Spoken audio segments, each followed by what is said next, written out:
Hello everyone, welcome to Study Time only. Today is 5th June 2020 and current affairs की इस series में हम कुछ इंपॉर्टेंट फैक्ट्स और न्यूज़ का एनालिसिस कर रहे हैं जो कि हमारी UPSC, state PCS, MPPSC, UPPSC, SSC और बैंक जैसे एग्जाम्स के लिए रिलेटिव है। इसे सेक्शंस में डिवाइड किया गया है जिससे कि आपको टॉपिक्स डिफरेंशिएट करने में प्रॉब्लम्स ना हो। यह आपको दोनों लैंग्वेज में अवेलेबल है, Hindi and English both. So let's see आज हमारे कौन कौन से आर्टिकल्स हैं जो हमें डिस्कस करने हैं। तो यहाँ हमारा पहला सेक्शन है नेशनल अफेयर्स, जो हमारे राष्ट्रीय अफेयर्स हैं उनसे लेकर हमारे आर्टिकल हैं। फर्स्ट आर्टिकल क्या है, जो हमारी मिनिस्ट्री है इलेक्ट्रॉनिक्स एंड इंफॉर्मेशन मिनिस्ट्री है, उन्होंने क्या किया है, central electronic manufacturing scheme launch की है।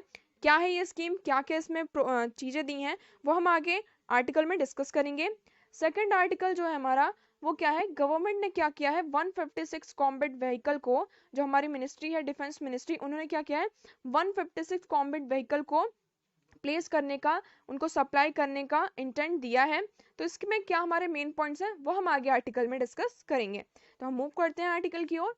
तो हमारा फर्स्ट आर्टिकल है MEITY, इसका फुल फॉर्म क्या है, ministry of electronics and information technology launched 3 new schemes worth 50,000 crore to boost electronic manufacturing in India।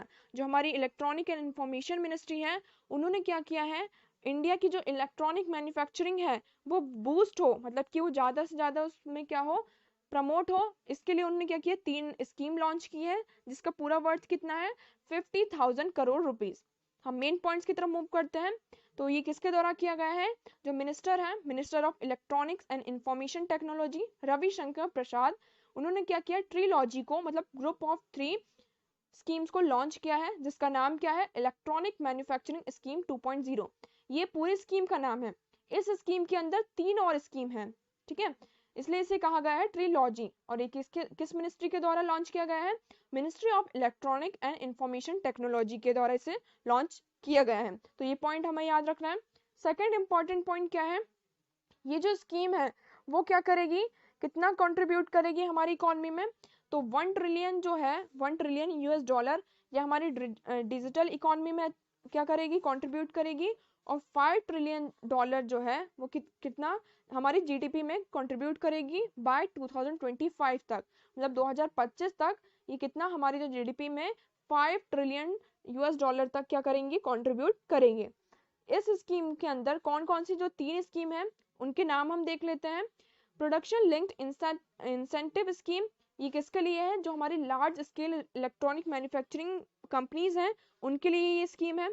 Second कौन सी है, scheme for promotion of manufacturing of electronic components and semiconductors, मतलब कि जो हमारे इलेक्ट्रॉनिक के कंपोनेंट्स होते हैं जैसे मोबाइल फोन्स हैं, उनके कंपोनेंट्स, उनके पार्ट्स और जो सेमीकंडक्टर्स हैं, तो उनको क्या करने का, उनको बनाने का और उनको प्रमोशन करने का काम इस स्कीम के अंडर आता है।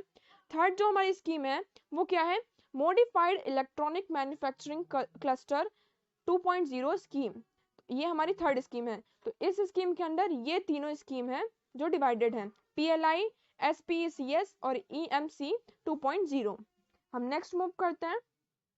हमारा नेक्स्ट पॉइंट क्या निकल के आता है जो हमारे लिए इंपॉर्टेंट हो जाता है कि ये गवर्नमेंट ने क्या किया है, ये जो स्कीम लॉन्च की है, तो जो कंपनीज इंडिया में इन्वेस्ट करना चाहती हैं तो उनको इनवाइट किया है, जो एप्लीकेशंस के थ्रू इन्हें क्या किया गया, इन कंपनीज को इनवाइट किया है इस स्कीम के अंडर।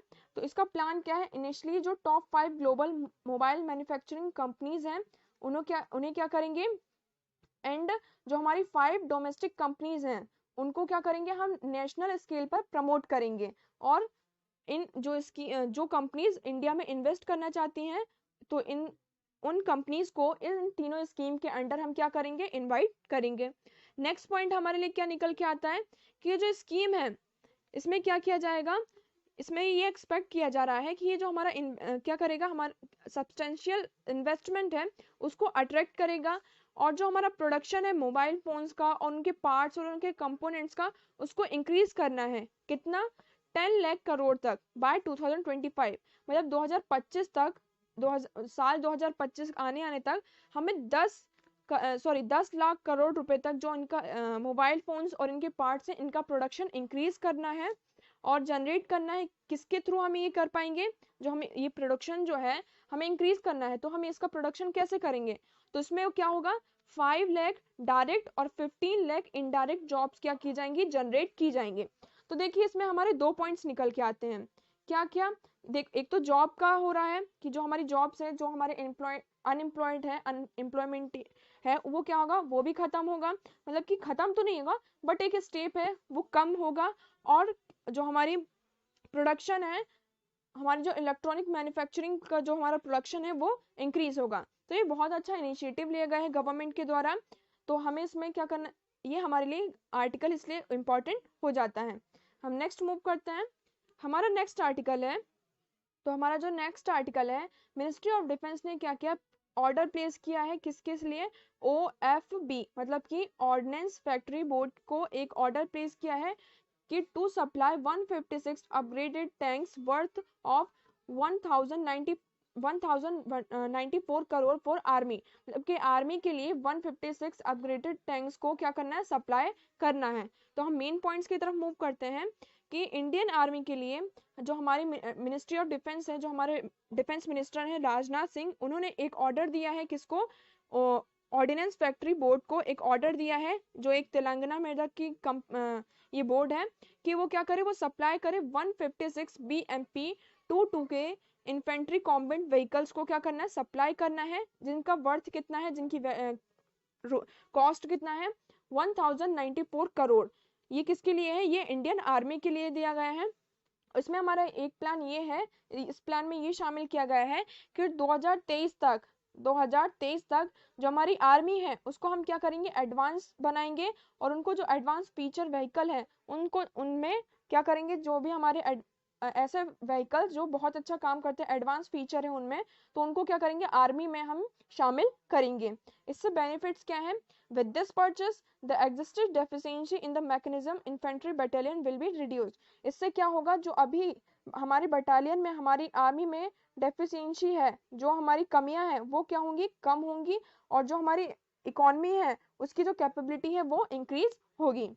ये जो व्हीकल है BMP 2 एंड 2K ICVS, ये क्या है, ये पावर्ड करता है 285 horse power engine and can run at a speed of 65 kilometre per hour in cross country area. मतलब कि कंट्री एरिया में ये 65 किलोमीटर पर आवर से चल सकता है, और इसका जो इंजन है वो कितने हॉर्स पावर का है, 285। तो ये आर्टिकल हमारे लिए बहुत ज़्यादा इंपॉर्टेंट हो जाता है कि डिफेंस, हमारी जो आर्मी है उसको स्ट्रॉन्ग बनाने के लिए, उसकी जो कैपेबिलिटी है उसको इंक्रीज करने के लिए ये मिनिस्ट्री द्वारा अच्छा इनिशिएटिव लिया गया है। हम नेक्स्ट मूव करते हैं। हमारा नेक्स्ट सेक्शन है इंटरनेशनल अफेयर्स। इसमें हमारा एक आर्टिकल है जो हमें डिस्कस करना है कि कोविड-19 टेक्नोलॉजी एक्सेस पूल। अब ये क्या है टेक्नोलॉजी, क्या, इसके बारे में हम आगे आर्टिकल में डिस्कस करते हैं। So article is WHO launched COVID technology access pool. WHO ने क्या किया है, कोविड-19 टेक्नोलॉजी एक्सेस पूल को लॉन्च किया है for equal access to life saving tech. मतलब कि जो हमारी लाइफ सेविंग टेक्नोलॉजीज हैं उनको क्या करने के लिए इक्वल एक्सेस मिले। तो हम मेन पॉइंट्स की तरफ मूव करते हैं। तो इसमें हमारा मेन पॉइंट ये आता है कि जो प्रेसिडेंट हैं WHO के, कौन, एल्वार्डो ऑफ कोस्टा रिका, उन्होंने क्या किया है, कोविड-19 टेक्नोलॉजी एक्सेस पूल को लॉन्च किया है। इसमें क्या है, कब किया, ये during an event cohosted by WHO and Costa Rica on 29 May 2020 at Geneva Switzerland. Geneva Switzerland में एक इवेंट ऑर्गेनाइज हुआ था जो कि WHO के द्वारा को होस्ट किया गया था। तो इस इवेंट के दौरान क्या गया है, कोविड-19 टेक्नोलॉजी एक्सेस पूल को लॉन्च किया गया है। ये जो पूल है, ये जो टेक्नोलॉजी है, इसमें क्या है, इसमें 35 जो कंट्रीज हैं और मल्टीपल इंटरनेशनल पार्टनर्स और इंस्टीट्यूशन है, तो इसे साइन किया था और इसे सपोर्ट किया था। उसके बाद ये जो कोविड-19 टेक्नोलॉजी एक्सेस पूल है वो लॉन्च हुआ है। तो इस पूल में जिस कंट्रीज ने साइन किया है, जिस इंस्टीट्यूशन ने इसका सपोर्ट किया है, तो इनमें क्या है, इनकी कलेक्टिव ऑनरशिप रहेगी। और इसका जो मेन उद्देश्य है, तो क्या होगा, जो कोविड-19 का ट्रीटमेंट है, इसका क्या मतलब हुआ कि जो कोविड-19 का ट्रीटमेंट है, उस ट्रीटमेंट में जो हमारे पेरेंटल लॉज हैं, ठीक है, ऐसे लॉज है जो हमारे पेरेंटल लॉज हैं, तो वो क्या करते हैं, कभी कभी ऐसा होता है जो इंफॉर्मेशन शेयरिंग में एक बैरियर बन जाते हैं, एक बाधा बन जाते हैं। तो उस बाधा से क्या कर सकते हैं, हम बच सकते हैं। अब हम उनको, जो हमारे बैरियर्स हैं, हम उनको इस टेक्नोलॉजी के थ्रू हम उनको ब्रेक कर सकते हैं और हमें जो इन्फॉर्मेशन चाहिए हम उनको एक्सेस करके कोविड-19 को क्या कर सकते हैं, उसकी जो ट्रीटमेंट में हम उसको अच्छे से उस एक्सेस को मतलब कि उस इंफॉर्मेशन को एक्सेस कर सकते हैं। तो ये था हमारा पूरा आर्टिकल कोविड-19 टेक्नोलॉजी एक्सेस पूल के बारे में। डब्ल्यूएचओ का हेडक्वार्टर कहाँ है? जेनेवा, स्विट्जरलैंड में। हम नेक्स्ट मूव करते हैं। हमारा नेक्स्ट सेक्शन है स्टेट न्यूज। इसमें हमारा एक आर्टिकल है जो हमें डिस्कस करना है। तो स्टेट न्यूज कौन से स्टेट की है? केरला की। तो केरला ने क्या किया? Kerala free internet project. Kerala ने एक फ्री इंटरनेट प्रोजेक्ट दिया है। क्या है इस प्रोजेक्ट में? हम वो आगे आर्टिकल की तरफ मूव करते हैं, वो देखते हैं। तो केरला अनाउंस्ड कि FON to provide free internet by December 2020, first state to declare internet as a fundamental right. मतलब कि जो केरला है उन्होंने क्या किया है? अनाउंस किया है कि Kerala fibre optic network provide किया जाएगा, मतलब कि इंटरनेट फ्री प्रोवाइड किया जाएगा केरला में। कब तक? बाय दिसंबर 2020 तक। दिसंबर 2020 के आते आते तक पूरे केरला में आपको फ्री इंटरनेट मिलेगा। और ये एक पहला स्टेट है जिसने इंटरनेट को as a fundamental right declare किया है। तो हम मेन पॉइंट्स की तरफ मूव करते हैं। तो इसमें हमारा मेन पॉइंट ये निकल के आता है 29 मई 2020 को केरला के जो चीफ मिनिस्टर है, मिनिस्टर पिनराई विजयन, उन्होंने अनाउंस किया है 100 crore Kerala fibre optic network project को। इस प्रोजेक्ट को उन्होंने क्या किया है? अनाउंस किया है। तो इस प्रोजेक्ट में उनका कौन कौन साथ देगा? Bharat electronics limited, rail corporation जो एक पब्लिक सेक्टर कंपनी है, SRIT एंड LS केबल्स। तो ये जितनी भी कंपनीज हैं वो इस प्रोजेक्ट में केरला का क्या करेंगे? साथ देंगी। और क्या करेंगी? केरला में 2020 के मतलब कि इस ईयर के एंड तक, दिसंबर तक, वो क्या करेंगे? फ्री इंटरनेट प्रोवाइड करेंगे। किसके लिए? जो हमारे पुअर हैं, जो गरीब लोग हैं, वो क्या कर सकेंगे? फ्री इंटरनेट एक्सेस कर सकेंगे। और जो हमारे मतलब कि मिडिल क्लास के लोग हैं उनको कम प्राइस में इंटरनेट एक्सेस करने को मिलेगा। मतलब कि जो एकदम ही बहुत ही ज्यादा पुअर कंडीशन में है वो तो फ्री इंटरनेट एक्सेस कर सकेंगे। और जो थोड़े मिडिल क्लास है तो उन्हें जो इंटरनेट है वो थोड़ा उनका जो कॉस्ट है वो लो प्राइस में उन्हें मिलेगा। तो ये जो इनिशिएटिव लिया गया है, ये जो जितनी कंपनीज हैं वो केरला में इस प्रोजेक्ट में साथ देंगी। उनके सहयोग से, इन कंपनी की हेल्प से क्या करेगा? केरल फाइबर ऑप्टिक नेटवर्क को पूरे केरल में एस्टैब्लिश करेगा। तो एक पॉइंट हमें यहाँ पे ये याद रखने की जरूरत है कि केरला मतलब कि पूरे इंडिया में केरला जो है फर्स्ट स्टेट डिक्लेयर हो गया है जिसने क्या किया है? फंडामेंटल राइट को सॉरी जो इंटरनेट को उन्होंने क्या किया? Fundamental right of the citizen declare कर दिया गया है। तो यहाँ पे हमें ये बात याद रखनी है कि it would be implemented by Kerala state IT manufacture limited and Kerala state electronic board. ये किसके द्वारा इम्प्लीमेंट किया गया है? ये बात यहाँ पे नोट करनी है। किसके द्वारा? Kerala state IT infrastructure limited और केरला स्टेट इलेक्ट्रिसिटी बोर्ड के द्वारा इस स्कीम को, इस नेटवर्क को क्या किया गया है? इम्प्लीमेंट किया गया है। हम भारत इलेक्ट्रॉनिक्स लिमिटेड के बारे में देख लेते हैं कि जो कंपनी इसका साथ दे रही है, ये नेटवर्क को स्टैब्लिश करेगी। इनके चेयरमैन कौन है? MV गोटमा। ये कब स्टैब्लिश हुआ था? 1954 में। और इसका हेडक्वार्टर कहाँ है? बेंगलोर, कर्नाटका में। तो ये बहुत अच्छा इनिशिएटिव लिया गया है केरला गवर्नमेंट के द्वारा। जो हमारे अदर स्टेट्स हैं वो भी कुछ ऐसा इनिशिएटिव ले सकते हैं, जैसे कि उन्होंने क्या कर दिया? इंटरनेट को as a fundamental right declare कर दिया है। जो हमारे अदर स्टेट हैं हम एज अ एग्जाम्पल कोट कर सकते हैं। हम अपने राइटिंग में, अपने एग्जाम में, हमारे क्वेश्चन में हम इसे एज अ एग्जाम्पल कोट कर सकते हैं कि केरला ने क्या किया है? इंटरनेट डिक्लेयर कर दिया है एज अ फंडामेंटल राइट। जो हमारे अदर स्टेट्स हैं वो भी ऐसा कर सकते हैं। ये एक स्टेप है हमारा, मतलब कि एक और स्टेप है हमारे जो हम जो डिजिटलाइजेशन होना चाहते हैं। तो एक तरीके से अगर सबके पास इंटरनेट एक्सेस कर सकेंगे सभी लोग, तभी वो क्या करेंगे? ज्यादा से ज्यादा डिजिटल की तरफ मूव करेंगे। तो ये बहुत अच्छा स्टेप लिया गया है केरला गवर्नमेंट के द्वारा। तो हम आगे मूव करते हैं। हमारा नेक्स्ट आर्टिकल है बैंकिंग एंड फाइनेंस से। इसमें हमारा एक आर्टिकल है जो हमें डिस्कस करना है। DBS ने क्या किया है? पार्टनरशिप कर ली है TCI के साथ। क्या है ये? क्यों पार्टनरशिप करिए? क्या इसमें हमारे मेन पॉइंट्स निकल के आते हैं? वो हम आगे आर्टिकल में डिस्कस करते हैं। तो हमारा आर्टिकल क्या है? DBS bank India's partner with TCIL to facilitate real-time payment for truck drivers by DBS Rapid Solution। जो DBS बैंक है उन्होंने क्या किया है? इंडिया के साथ डीबीएस बैंक इंडिया है, उन्होंने किसके साथ पार्टनरशिप करी है? TCIL, transport corporation of India limited के साथ उन्होंने क्या कर लिया है? पार्टनरशिप कर ली है। अब क्यों करी पार्टनरशिप, वो हम आगे आर्टिकल में देखते हैं। तो इसमें हमारा मेन पॉइंट ये निकल के आता है कि DBS bank India, DBS bank क्या है? Development bank of Singapore. ये क्या है? एक मल्टीनेशनल बैंक है जिसकी ब्रांचेस हैं अदर डिफरेंट डिफरेंट कंट्रीज में हैं। तो डीबीएस बैंक ऑफ इंडिया, इसकी जो सिंगापुर की इस बैंक की एक ब्रांच कहाँ है? इंडिया में भी है, जिन्होंने क्या किया है? Transport corporation of India limited के साथ पार्टनरशिप कर दी है। किसने? DBS bank, development bank of Singapore bank India, इसकी जो ब्रांच इंडिया में है, उन्होंने क्या कर लिया है? टीसीआईएल के साथ पार्टनरशिप कर ली है। किस लिए? To facilitate real time payments. अब रियल टाइम पेमेंट का मतलब क्या होता है? रियल टाइम पेमेंट का मतलब होता है इमीडिएट पेमेंट। मतलब कि आपको, जैसे कि आपको इस टाइम पे अभी आपको पैसे चाहिए तो आपको तुरंत ही पैसे मिल जाए, विद एक घंटे के अंदर, 2 घंटे के अंदर। मतलब कि आपको पैसे के लिए ज़्यादा भटकना ना पड़े, आपको जो आपकी जो पेमेंट है वो जल्दी, मतलब कि जितनी जल्दी हो सके उतनी जल्दी हो जाए। तो उन्होंने क्या किया है? जो हमारे ट्रक ड्राइवर्स हैं, तो उन्होंने उनके लिए ये फैसिलिटी कर दी है रियल टाइम पेमेंट की। उनको ये जो रियल टाइम पेमेंट है उनके लिए अब क्या हो जाएगा? इजी हो जाएगा पेमेंट्स को लेना।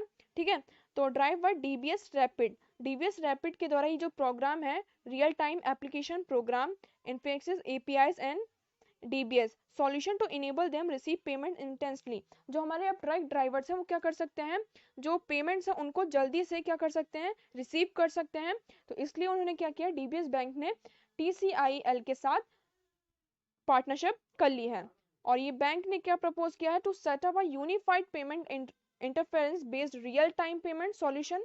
ये जो पेमेंट है, उन्होंने क्या किया है? एक सेटअप किया है, यूनिफाइड पेमेंट इंटरफेस को सेटअप किया है, प्रपोज किया है, जो क्या होगा? एक रियल टाइम पेमेंट सॉल्यूशन होगा, जो कि आपको 24/7/365, मतलब कि साल के 365 डेज, 24 आवर्स और 7 डेज, मतलब कि साल के साल में 365 डेज होते हैं, जो 7 वीक्स होते हैं और 25 आवर्स होते हैं। तो आप किसी भी टाइम पर जाएं तो आपको जो ये पेमेंट है वो आपको अवेलेबल होगी। डीबीएस का जो ग्रुप है, इसका हेडक्वार्टर कहाँ है? सिंगापुर में। और जो डीबीएस बैंक इंडिया लिमिटेड है, इसका हेडक्वार्टर कहाँ है? मुंबई, महाराष्ट्र में। हम नेक्स्ट मूव करते हैं। हमारा नेक्स्ट सेक्शन है साइंस एंड टेक्नोलॉजी। इसमें हमारे 2 आर्टिकल्स हैं जो हमें डिस्कस करने हैं। फर्स्ट आर्टिकल क्या है? साउथ अफ्रीका एंड नासा ने कोलैबोरेट कर लिया है टू सपोर्ट ह्यूमन मिशन। जो ह्यूमन मिशन है उसको सपोर्ट करने के लिए नासा ने और साउथ अफ्रीका ने क्या किया है? कोलैबोरेट किया है। और नेक्स्ट आर्टिकल जो हमारा है, एक एस्ट्रॉइड से है। क्या है एस्ट्रॉइड, हम वो आगे आर्टिकल में देखेंगे। तो हमारा फर्स्ट आर्टिकल है सांसा, SANSA, मतलब कि South African national agency, space agency, and NASA, मतलब कि national aeronautic and space administration, collaborate to support human space flight mission to the moon, Mars and beyond. मतलब कि जो हमारा ह्यूमन स्पेस फ्लाइट मिशन है उसको सपोर्ट करने के लिए ऐसे सांसा एंड नासा ने क्या कर लिया? कोलैबोरेट कर लिया है। तो हम मेन पॉइंट्स की तरफ मूव करते हैं। तो इसमें हमारा मेन पॉइंट क्या है? जो south African national space agency है, उन्होंने किसके साथ पार्टनरशिप कर लिया है? कोलैबोरेट कर लिया है नेशनल एरोनॉटिक स्पेस एडमिनिस्ट्रेशन के साथ उन्होंने क्या कर लिया है? कोलैबोरेट कर लिया है, पार्टनरशिप कर लिए हैं। जो क्या कर रहे हैं? होस्ट कर रहे हैं डीप स्पेस ग्राउंड स्टेशन को, क्या कर रहे हैं? होस्ट कर रहे हैं, जो किसको सपोर्ट करता है? ह्यूमन स्पेस फ्लाइट मिशन को सपोर्ट करता है to the moon, Mars and beyond. मतलब कि अगर हमें मून में जाना है, चांद पर जाना है, मार्स में जाना है और उससे बाहर कहीं जाना है, तो जब हम ह्यूमन स्पेस फ्लाइट है इसको सपोर्ट करने के लिए उन्होंने क्या किया है? डीप स्पेस ग्राउंड स्टेशन को होस्ट किया है। साउथ अफ्रीका 4th पोजीशन पर आ गया है ऐसा करने वाला, मतलब कि डीप स्पेस स्टेशन को होस्ट करने वाला एक 4th कंट्री बन गई है। आफ्टर किसके बाद? अमेरिका, स्पेन, ऑस्ट्रेलिया के बाद जो साउथ अफ्रीका है वो 4th नेशन बन गया है जिसने कि डीप स्पेस ग्राउंड स्टेशन को होस्ट किया हो। ये जो साइट है ये इंटीग्रेटेड है किससे? कि जो हमारे एक्साइटिंग नेटवर्क्स हैं 3 साइट्स के, उनको कॉम्प्लीमेंट करेंगे, उन्हें एक साथ लाएंगे और जो हमारे उनको इम्प्रूव करेंगे, उनकी कवरेज एरिया को, और जितने भी हमारी चीज़ें हैं। तो इस मिशन को सपोर्ट करने के लिए हमें जो जो सॉल्यूशन है, जो जो चीज़ों की ज़रूरत है, जो इम्प्रूवमेंट की ज़रूरत है, तो वो सारी चीज़ें इस स्टेशन के अंदर होंगी। नासा का हेडक्वार्टर कहाँ है? वॉशिंगटन यूनाइटेड स्टेट में, और सांसा का कहाँ है, गॉटिंग साउथ अफ्रीका में। तो ये था हमारा एक आर्टिकल। नेक्स्ट हम मूव करते हैं। हमारा नेक्स्ट आर्टिकल है rare of the rare first of its kind torsion asteroids called 29 LD2 detected near Jupiter orbits by astronomers at the Atlas Institute of Astronomy। मतलब कि जुपिटर की ऑर्बिट में एक एस्ट्रॉइड को क्या किया गया है, डिटेक्ट किया गया है, जिसका नाम क्या है 29 LD2, जिसको हमें क्या बता रहे हैं 29 LD2। तो क्या मेन पॉइंट्स, हम आगे आर्टिकल की तरफ मूव करते हैं।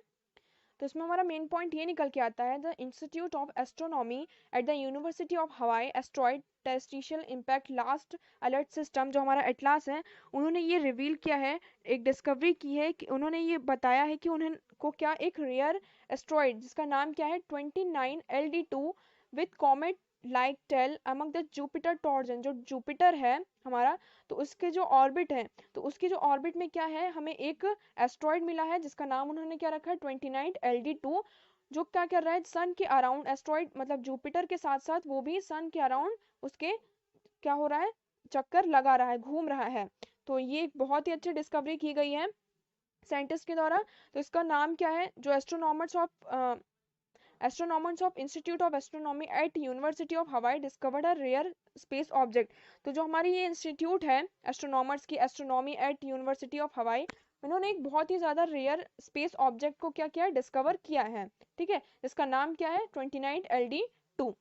हम इस प्रोजेक्ट एटलास के बारे में देख लेते हैं कि ये प्रोजेक्ट है क्या। ठीक है, तो ये क्या है, एक asteroid impact early warning system being developed by university of हवाई एंड फंडेड बाय नासा।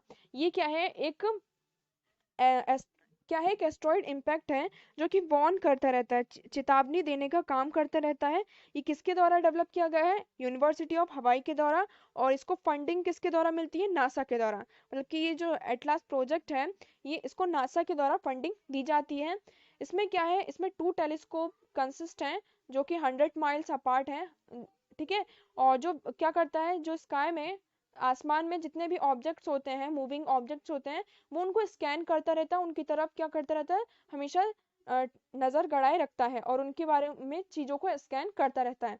तो ये था हमारा एटलास प्रोजेक्ट। इसी प्रोजेक्ट के थ्रू हमें इस एस्ट्रॉइड के बारे में पता चला है 29 LD2, जो जुपिटर के आगे, मतलब जुपिटर की ऑर्बिट में जुपिटर के साथ सन के अराउंड मूव कर रहा है।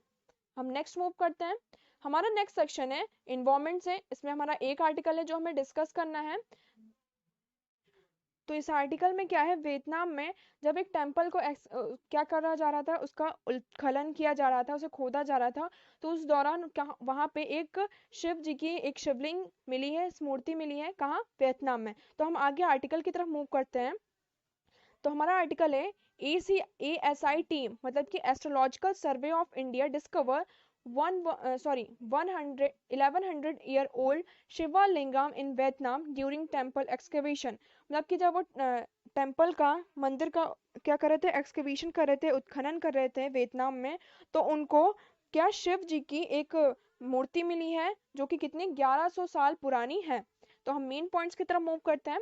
27 मई 2020 को 4 मेंबर्स की एक टीम थी, आर्कोलॉजिकल सर्वे ऑफ इंडिया में 4 मेंबर्स की एक टीम थी। उन्होंने क्या किया, डिस्कवर किया है 1100 year old monolithic sandstone Shivalingam. मतलब कि 1100 ईयर जो पुरानी मोनोलिथिक सैंड, मतलब कि सैंड की जो एक मूर्ति थी, किसकी मूर्ति है वो, सैंडस्टोन शिवलिंगम, जो किसको रिप्रेजेंट करती है, द हिंदू डीटी शिव जी को रिप्रेजेंट करती है, at the Cham temple complex located in My Son sanctuary of Quang Nam province Vietnam. Vietnam के एक प्रोविंस में, कहाँ पर, सॉन सेंचुरी ऑफ क्वेंग में, ये इस टेम्पल में ये मूर्ति हमें मिली है। तो ये बताया जा रहा है ये बिल्ड बाय किंगडम ऑफ चंपा, चंपा जो किंगडम है उनके द्वारा बनाया गया था। Completely protect the Shivling is a part of complex of Hindu temples was built by the powerful Champa kingdom between the 4th century and 13th century in my son। ये जो बताया जा रहा है कि जो शिवलिंग है वो क्या है, हिंदू टेम्पल्स का एक पार्ट है, जो किसके द्वारा बिल्ड किया गया था, चंपा किंगडम है, जो चंपा किंगडम है इनके द्वारा बिल्ड किया गया था, कब, 14th और 13th सेंचुरी के बीच में। ठीक है। तो ये हमारे लिए बहुत ही अच्छी न्यूज़ निकल के आई कि जो वियतनाम है वहाँ पे हमें क्या मिला है, शिवलिंग मिली है। कितनी साल पुरानी? 1100 साल पुरानी। चंपा किंगडम क्या है इसके बारे में हम देखते हैं। तो जो साउथ एशिया के जो चैम पीपल थे वो क्या हुए थे, इकट्ठे होकर आ गए थे और उन्होंने चंपा किंगडम को स्टैब्लिश किया गया था। तो उनके द्वारा उस किंगडम में जब चंपा किंगडम स्टैब्लिश हुआ था तो उनके टाइम पर ये जो शिवलिंग है इस उसे बनवाया गया था। ठीक है। तो अब आर्कोलॉजिकल सर्वे ऑफ इंडिया के बारे में देख लेते हैं। इसका हेडक्वार्टर कहाँ है? न्यू दिल्ली में। इसका पेरेंटल ऑर्गेनाइजेशन कौन है? Ministry of culture, government of India. Vietnam का कैपिटल देख लेते हैं, हैनोई। तो यहाँ पे हमारे लिए ये पेरेंटल ऑर्गेनाइजेशन इंपॉर्टेंट हो जाती है, ministry of culture and government of India. So this is the complete analysis of today's news and today's topics.